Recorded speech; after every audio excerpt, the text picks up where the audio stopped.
Joining me now is GB News host Darren Grimes. Darren, since we last spoke, a great deal has happened, but I didn't realise Britain had been conquered. Why is the Palestinian flag being raised at a government building? This is in Sheffield. Darren, explain to me why the Sheffield Town Hall is proudly flying the Palestinian flag. Yeah, well, I'm afraid, Rita, Britain in many respects has been occupied. This is Sheffield Council that waxes lyrical about how it's struggling to fill potholes, to empty bins, to fund public services like health and social care. But it's found the time to procure and fly a Palestinian flag. This is the same Palestinian territories that are partly governed and voted for, let's forget, Hamas, a proscribed terrorist group that celebrated the slaughter of 1,400 Israelis. And you look at this and you think it's easy to dismiss it as just political posturing, but it's grotesque. Sheffield isn't the United Nations. I hate to break it to them. These horrible lefties who have got together.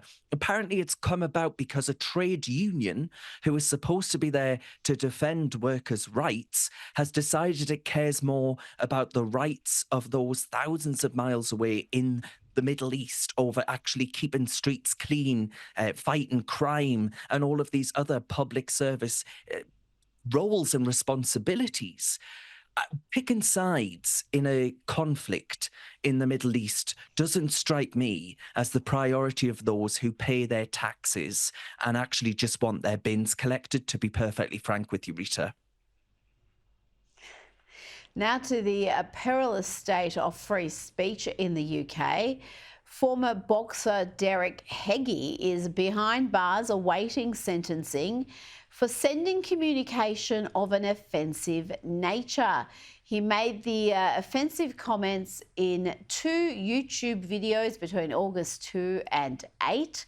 Darren, the BBC reports here that in these videos, in these 2 videos, he referred to Muslims and made the comment, and I'm about to quote it directly just to show how offensive it is. He said, young white girls are being raped by these grooming gangs. Now, how is that something that sees you charged, jailed, remanded in custody at the moment and awaiting sentencing next week? Absolutely, you're right. Remanded custody has been there since August. This is a massive breach of the law and order, because actually this man should not be anywhere near a prison cell, not for this anyway. He could be a total wrong-un for all I know, Rita, but in this regard, he absolutely isn't. He's speaking out about grooming gangs, something that even a former Home Secretary acknowledged in Suella Braverman. Is she in line for prison now? Because she's actually acknowledged a specific cultural bent, a religious bent, within those who are committing primarily these grooming gang acts that we've seen in towns across England, and in Scotland, actually. And meanwhile, our criminals are walking free, Rita, because they're saying that the prisons are too full. Does it strike you as justice to do this? I think it's censorship. It's about the British system prioritising punishing words it deems offensive because it wants to have us all silence ourselves, to not raise uncomfortable truths. And the public is totally left wondering why their voices are ignored, and it's not doing democracy any favours. Actually, I would argue it's completely anti-democratic, because nobody ever consented to what's happening to our country. And we certainly didn't consent to thought speech or actual fully legal speech being criminalised in order to pursue dissenters like Derek. Because I tell you what, I said yesterday, I'm worried that I'm going to be in the slammer, because I've said time and again similar things to what Derek has said. And this is what they want, Rita. They want us all to be terrified into submission. And that's deeply anti-democratic. It's incredible because, as you've said, senior ministers have made similar comments, and the comments are not, even if they were out of bounds, even if they were completely made on false presumptions, it shouldn't be something that lands you in jail. There is no threats of violence here. There's no incitement here.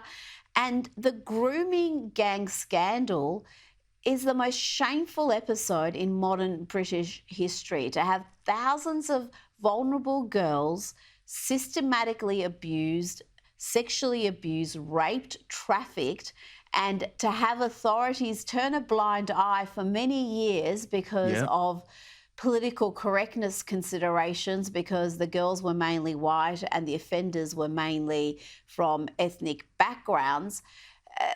That to me is what should be talked about endlessly until that issue is resolved, because it seems to be still happening. You still have authorities completely preoccupied with PC considerations instead of actually administering the law without fear or favour. Let's talk about the BBC. They've done it again. They put together a list of the top 100 inspiring women. Only one of the women on the list, Bridget Baptiste, is not really a woman, but a Colombian scientist who is a trans activist who provides a queer lens on biodiversity, whatever that means. Darren, this selection has naturally caused a great deal of outrage among women's rights campaigners, and it comes just days after the BBC selected a Zambian soccer player, Barbara Banda, as its Women's Footballer of the Year. Again, the only problem is old mate Babs has been axed from a major tournament for allegedly failing to meet sex eligibility rules. Is the BBC just trolling women right now? Well, absolutely. You've got it bang on. This is a masterclass in how to undermine women while claiming to actually celebrate them. You know, it's doublespeak in a complete absurdity. I mean, on the one hand, in that top 100 list, you had Giselle Pillicot, who was a rape survivor in France, who was raped by tens of men who her husband had invited in while she was sedated, drugged effectively, so that they could have their wicked way with her. And she's been bravely fighting for justice and an inspiration to actually women's rights and safety against domestic violence. But on the other hand, you've got this Bridget Baptiste, a man in a wig that they've decided is inspirational because they're talking about queerness, the watchwords of the moment. Since when did caricaturing women become an act of bravery? It isn't only ridiculous, though, Rita. It's actually offensive. And it's offensive because if a man can throw on a dress, babble about queer ecology, and land on a list supposedly celebrating women, then what does it say about how women are actually viewed by the BBC? That their desperate virtue signalling has actually rendered them the concept of womanhood absolutely meaningless. And that means that the BBC, as our national broadcaster, can't cover those issues in any serious or meaningful way, because you'd have to ask yourself, could the BBC define a woman? Could it bring itself to do that collectively as an institution? And I don't think it could, because they've abandoned the concept, the idea altogether. And as you well know, you document it on this show day in, day out. The concept matters because women matter. And this bizarre caricature and celebration of it, I think, is an affront to women's rights and equality that have been long hard fought for over many decades, centuries in fact, and for the BBC to ride roughshod over them, all to appear progressive, I think is a dereliction of their duty as a national broadcaster, and they're frankly making us a national, international laughingstock. Now, before you go, just quickly, the English Premier League is still backing a Stonewall campaign, despite the fact that Stonewall has been discredited over and over again. And they've required 20 Premier League captains to wear rainbow armbands. Tell me about the little dignified act of defiance from the Crystal Palace captain. Yeah, so that's Mark Gee, and he was reprimanded for quietly writing "I love Jesus" on this rainbow armband, pushed by a charity called Stonewall, which has been heavily involved within the trans ideology movement, especially when it comes to the really contentious issue of children, for example. And meanwhile, though, there was a Muslim player within the ranks of Man United, who another club, which he refused to wear one of these LGBTQ jackets. And frankly, it's the kind of horrible, garish display that would make an epileptic have a seizure, Rita.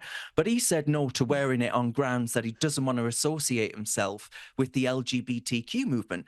And it was one rule for the Muslim player and a different rule for the Christian player. And why is that? Well, it's because they don't want to be seen to be upsetting the Muslim ones that watch the games, because that will lead all political statements. Well, I tell you what, do what Wembley Arena did. They refused to light up in the colours of Israel's flag after October 7th. If they want to do that, if they want to be selective and not be for the Jews or the Christians, let's strip politics and football altogether. Get it out of the game. Yes, Stop dividing us.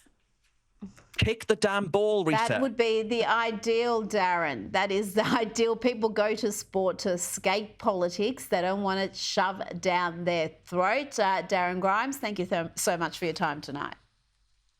Cheers, Rita.